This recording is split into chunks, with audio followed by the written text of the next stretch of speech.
Hi everyone! The next video is an information gathering from the articles Controversies in Applied Linguistics by Barbara Seidelhofer, which was provided for the teacher, and the research Non-Native English Language Teachers' Perspective on Culture in English as a Foreign Language Classrooms by Josephine Boyard. First, we're going to explain them briefly. Then, we have selected a theme that both articles share to provide a critique as a sequence. And finally, we're going to apply the theme to our context as Chilean students of English language teaching program.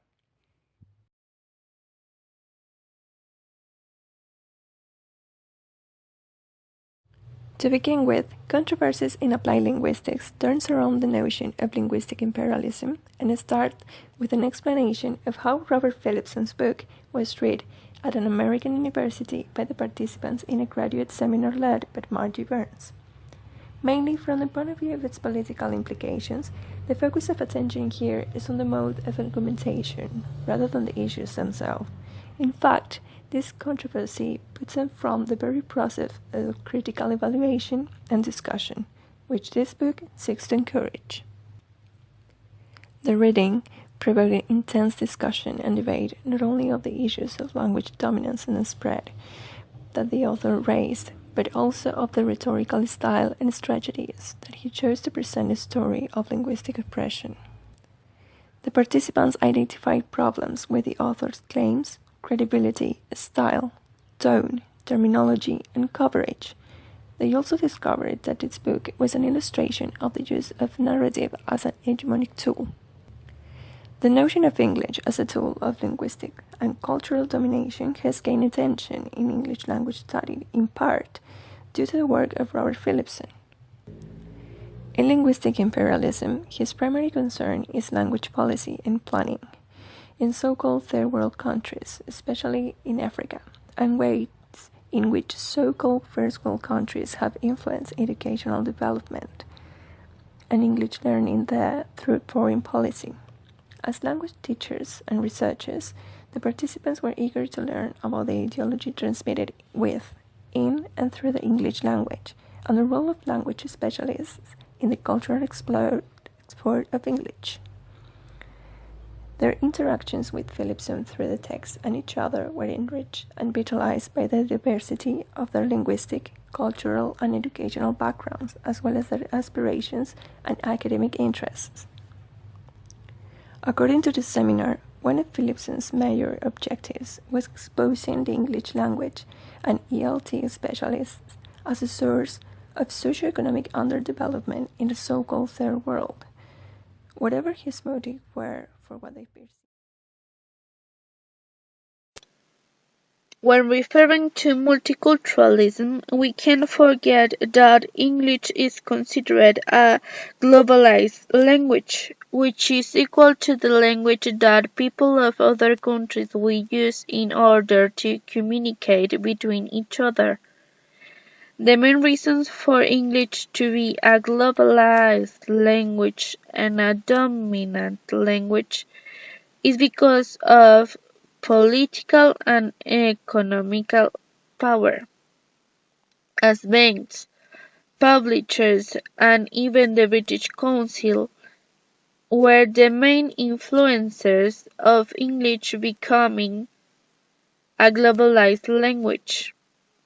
David Crystal referred to the globalization of English, but his main weakness was that he avoided to talk about the historical conflicts that had a huge influence in the evolution of English and its cultural impact. These two concepts were the results of the wars, the Americanization, and the British colonization, which led the colonists to impose their language to the American natives, which already had their own language. For communicational purposes, English has huge benefit opens doors, but it also closes doors and imposes cultural barriers. An example of this is when you translate something of its mother tongue to English. It will never have the same meaning. Therefore, English still had to pay.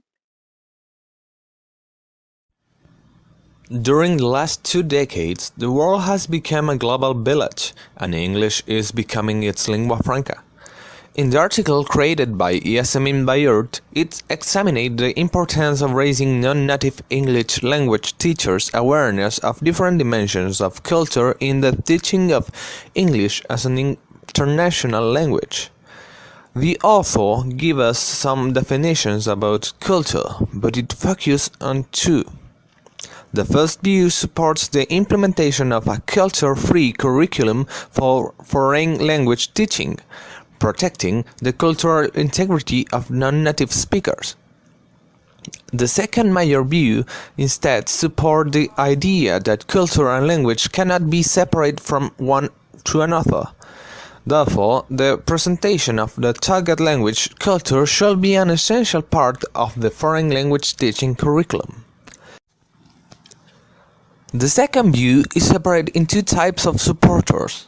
The first group claims that the culture of the foreign language should be involved in language teaching practice for a full understanding of the language forms that are presented to learners.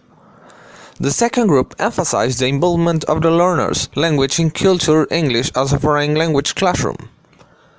Then, Yasemin Bayurt said that Kanagaraja points out that there are not enough center teachers to teach English all over the world, so periphery teachers are needed.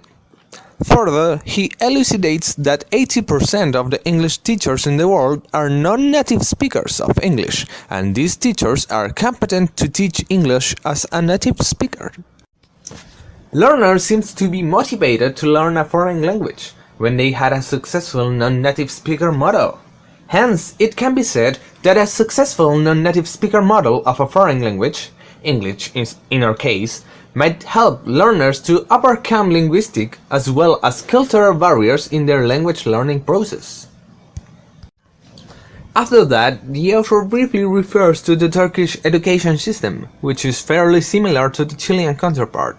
At least in its primary education, both comprise 8 years of schooling, and in the Turkish education system, the students start learning a foreign language in 4th grade. In Chilean counterpart, although is mandatory from the 5th grade.